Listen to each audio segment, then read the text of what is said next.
Hi everyone, I'm Steph from OpenVC, and today I'm going to review another pitch deck. Now this pitch deck is really good. It's been sent to me by Francesco Madonna. Hi Francesco. And yeah, the design, the content, honestly, it's very solid. I would say top 20% of what I typically see.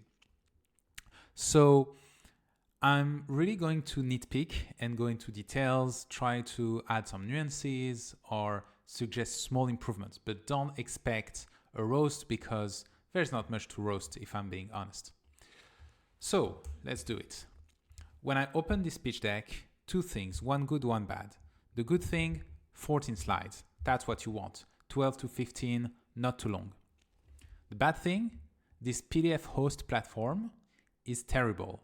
It took like a minute to load the deck. That's too long. And I'm, on my laptop, on my home Wi-Fi, which is super fast. Imagine on a mobile phone, in a metro, whatever. So you want a deck system, a deck solution that loads fast. So you can use, there are many out there. We have one on OpenVC now, which is free to use. So get something good. Don't use PDF host or any of those non-specialized solutions. They don't do a great job. Okay, now looking at the content. Slide 1, so this is the cover slide. Right off the bat, it's pretty good. We have the startup name here, a tagline, and some visuals. So these are the three elements you want on your cover slide. Too many images. It's a bit too heavy for my taste. We have the mock-up in the middle. We have this whatever is on the right. And they don't really bring much value. They don't add extra information. So I would probably try to lighten it up a little bit. And instead of having three vertical sections, I would have two. Text on the left, image on the right, and you don't want to add something in the middle. It's too much stuffed. The bitvolty is, the contrast here is not sufficient, right? The startup name should pop out a little more. And here it's merging with the background. So we could probably do a little better here. And the tagline is okay. I guess it could be more explicit, setting new standards in self-custody and cybersecurity. Like, is it a platform? Is it infrastructure? Are you selling to consumers? Are you selling to enterprises? So we could probably rephrase it a little bit and make it clear what we're dealing with. Then we are moving to the problem slide. So I can tell that the title is pretty good. Bitcoin self-custody is not bulletproof. This is what we call an action title. The message is written as a full sentence, as opposed to, just problem or solution. Here, the title describes what the problem is, and that's what you want. You don't want me to guess what the problem is. You want to tell it to my face. So basically self-custody hasn't been solved. And then we have three aspects of the problem, or three sub-problems: physical attacks, digital hacks, not user-friendly. There's the use of red, indicating that this is a problem, which is good. The little explanation below, I don't like the fact that here you have 2 arrows, here you have 3 arrows, and here you have no arrows at all. I think it would be better if this could all be consistent, like 2 arrows everywhere. It may sound artificial, but from a design standpoint, consistency is important. So you probably want to try and have something consistent here. And we have this little screenshot here of a Forbes headline to kind of back up the claim with evidence. So self-custody fails or has, failure points, and as shown in this Forbes post. So overall, that's good, right? I just suggested a few improvements. Now, this is obviously the solution slide. We have a fairly similar layout, 1, 2, 3. This time it's green because these are solutions. The action title is here. That's good. It's too long. Can we keep this under 4 lines, 4, 5 lines max? Here we have 6 lines, one under the other. That's a bit too heavy to digest, and people will not read, right? When it's a big wall of text, people just don't read. Same comment here about the text under the 3 items. Here we have 3 lines, here 2, here 4. Here it's bold, here it's not bold. So I would I think design-wise, it would look better if it was consistent. And another point is that here we have numbers 1, 2, 3. We don't have numbers here. I mean, we have numbers, but they look different. But my main issue, the main issue is that they are not related. So you have 3 problems, but then the 3 solutions don't match the problems. They don't solve the problems. So if I was paying attention, I would say, hey, this is not consistent, right? So you claim there are problems, but you're not saying that you're solving them. So that's a bit surprising. I would expect, a logical relationship between problems and solutions. Then we are moving to the product / how it works slide. So very typical step-by-step stuff, 1, 2, 3, step 1, step 2, step 3. Now there are 2 slides for that. I usually suggest having 1 slide and just keep the top 3 or top 4 steps. Yes, your product is great and there's probably more you want to share about it, but just try to focus on the key elements, okay? So top 3, top 4, maybe we don't need the setup screen, it's not that important. So I would probably do that. I'll just stick with that. Okay. So we move from problem to solution to product. And typically here, then you would have all the business side. Pricing, market, competition, all that stuff, traction. But now we're going back in time. We're going back to problem solution. So that's surprising. What's happening is instead of having a smooth flow, right, you are creating a branch in your narrative. It's what I call a tumor, right? You have the body of your deck and you have a tumor on the side, which is ugly and unhealthy. So, and I know what's happening here is that your product solves 2 problems or addresses 2 markets, and you want to stuff both value propositions in one deck, which you're free to do, but it's kind of disrupting the flow, right? So here we have something about cybersecurity. And if I go back to here, to my tagline, I have self-solving or setting new standards in self-custody and cybersecurity. So these are actually the 2 parts. You start with self-custody and then say, oh, and by the way, there is some cybersecurity in the middle of that story as well. So that's where the narrative and the strategy meet each other. Either you can merge those 2 topics into the initial slides, or you don't mention it, I don't know, or you keep it here if you think it makes sense. But for me, it's kind of clumsy. So that's up to you to decide what you want to do with this. Okay, now traction. Multiple LOIs with privacy and Bitcoin businesses, 100 beta testers. Okay, so now I understand it's a B2B product because you're selling to Bitcoin businesses. Cool. I see that you have some testimonials. I see that you have some LOIs and you have some beta testers. So obviously traction is better when you have real users or revenue, but when you start, you don't have that. So what can you do? What you've done is good. I would probably try to, 100 beta testers is good. 588 followers is weak. So don't mention the followers. If you have 2 numbers, 1 strong, 1 weak, just mention the strong numbers and ignore the fact that you have 588 followers. It's not something to be excited about. It's not something you want to highlight. It's not bad, but it's not exciting. And for the LOIs, I would love to know the content of those LOIs. Are those $1 million agreements or potentially, $1 million in sales pipeline? Because if it's just LOI, it could be anything. So, but I understand you're just getting started, traction, you're very early in the process. And I would try to make the traction slide as strong as I can with what I have. So yeah, probably numbers for the LOIs and remove the 588 followers. Okay, so now we are moving to the business model. So proven SaaS model with $400 ARPA. I like that. Okay, we know exactly what we're dealing with. It's SaaS. You know your pricing points. You know your ARPA, which is great. So I really don't have any comments here. I just see some cybersecurity showing up, randomly again. But you know what? I don't know the product. I don't know what you're selling, so I assume it's good. So when you say $400 ARPA, it means you expect that people will churn after something like a year and some, which seems a bit weird because you're selling to businesses. It's enterprise stuff. So I would have expected a much higher ARPA and a much higher, pricing point, like 10, 100 times that. So maybe I don't exactly understand what you're selling, and that's my fault at this point.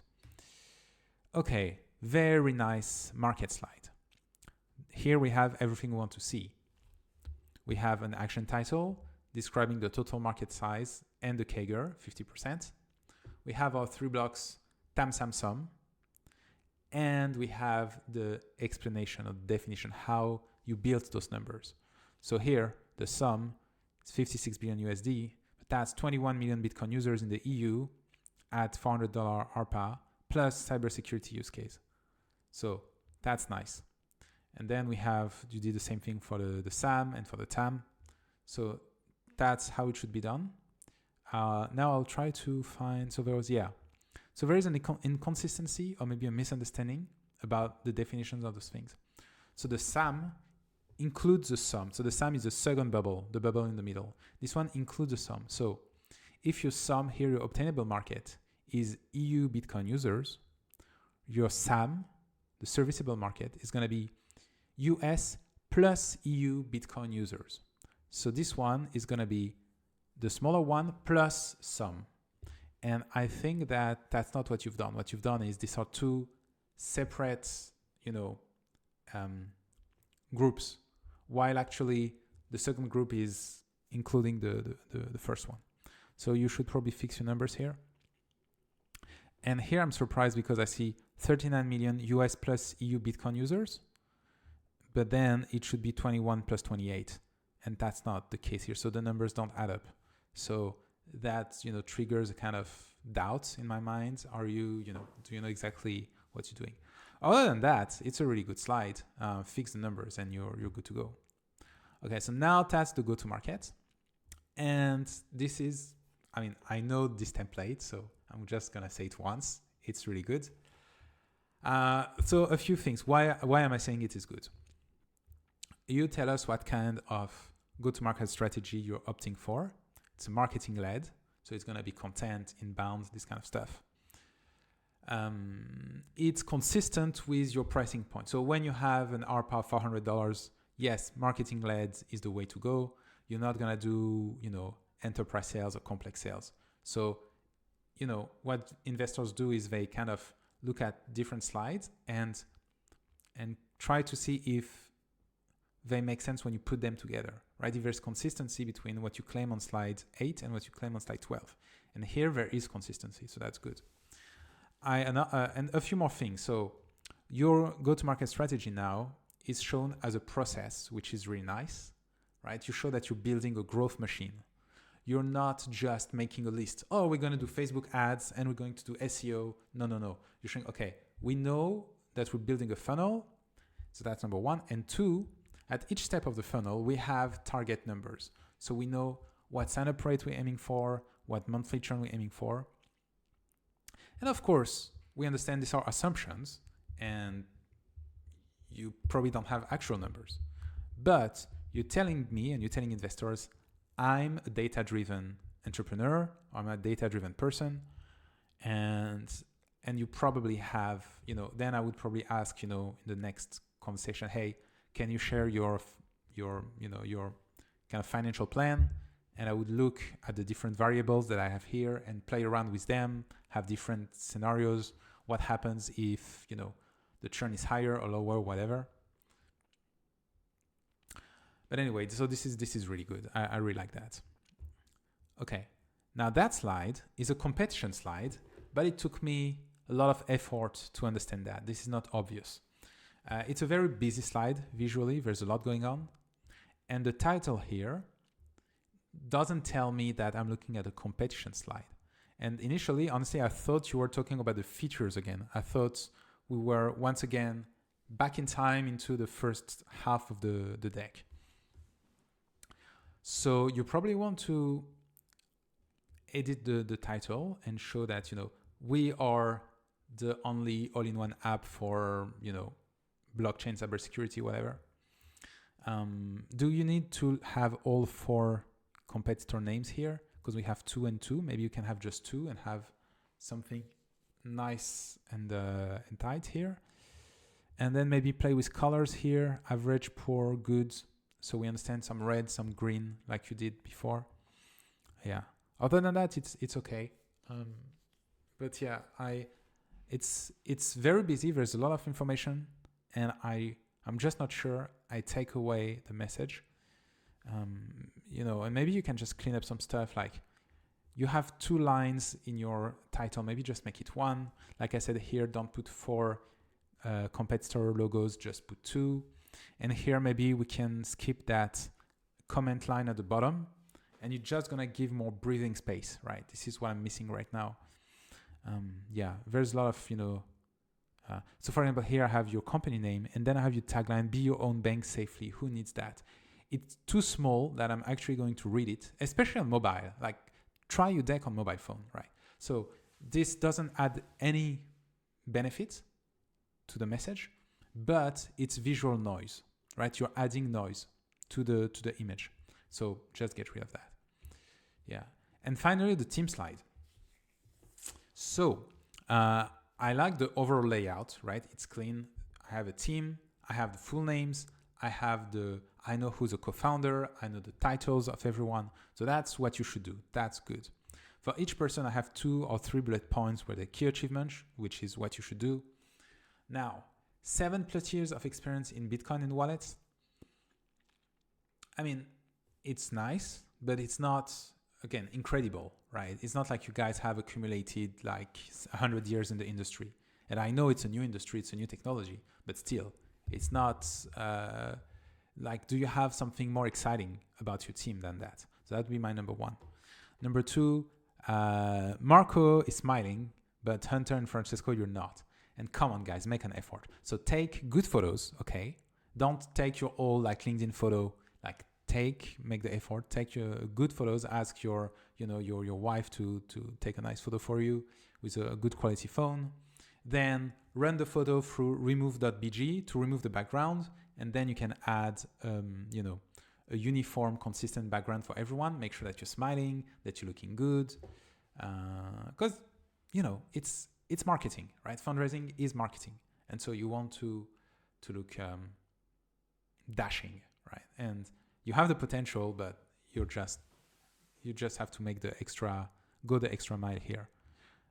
So title, I would probably upgrade it, and photos as well. And color photos, right? Like Hunter's photo is black and white, and I can see some borders, like circle borders, gray, whatever. I don't know what that is. Okay, and we're almost at the end. So this is the ask 100K at 3 million cap. So immediately I'm thinking 100K is low. I don't know what geography you're building in. Is it in the US? Is it in the EU? Regardless, 100K seems very low. So is it because you don't need more? Is it because you have already raised a lot and this is like the last tranche, or this is just one tranche of your whole like angel round? But that would raise doubt. Like, are you guys underestimating the amount of resource needed to get there?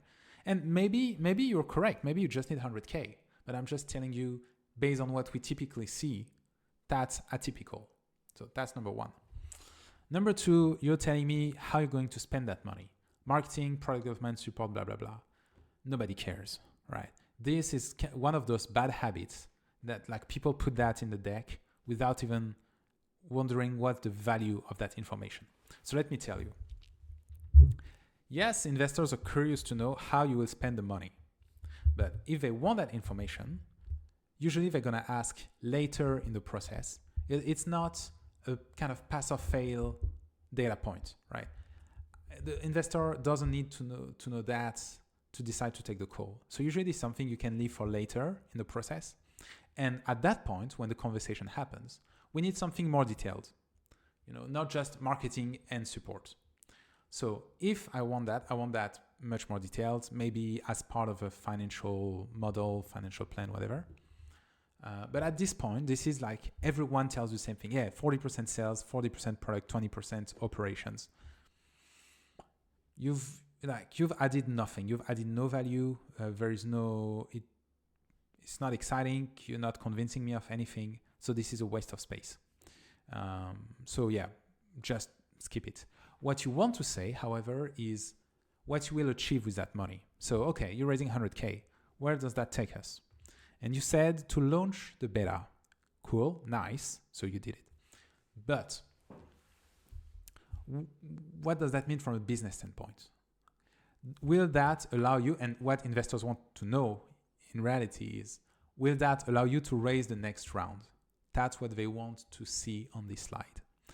If you tell me we're raising 100K at 3 million cap to hit 20K MRR, then I know in the back of my head, okay, 20K MRR, so these guys plan to raise a seed round in 18 months, right? Because that's kind of the number. I mean, we can argue over that, but you're eligible for a seed round in SaaS at 20K MRR. So you're telling me, okay, I have my funding journey in mind and I've anticipated on that thing, and I'm an experienced founder. I know what I'm doing. I know the game. If you just say to launch the beta, that I cannot match that with any funding milestone. And so as an investor, I'm like, okay, all those guys thinking about the next round, and I want you to think about that, because if I invest and you don't hit that milestone, then the money is kind of lost, right? If you cannot raise the next round, it's a loss. So I would probably try to here highlight a milestone that can be tied to the next funding round. For example, a revenue number, something like that. Okay, and then we have the final slide. Let's perfect soft code it together. Nice, some slides. Francesco, you need to smile. Francesco, you need a photo where you smile. And we're good. Okay, so look, like I said, this is a very good deck. This is a top 20% deck. It doesn't hurt that you guys put a lot of effort in the design. I don't know if it's a professional designer who worked on this, but it could be because it's looking good. And you have, hit 90% of the requirements, 95%. I just gave you a few pointers of stuff that you can improve to get to 100%. And this is a very, very good deck. So congratulations. Cheers. See you soon on OpenVC.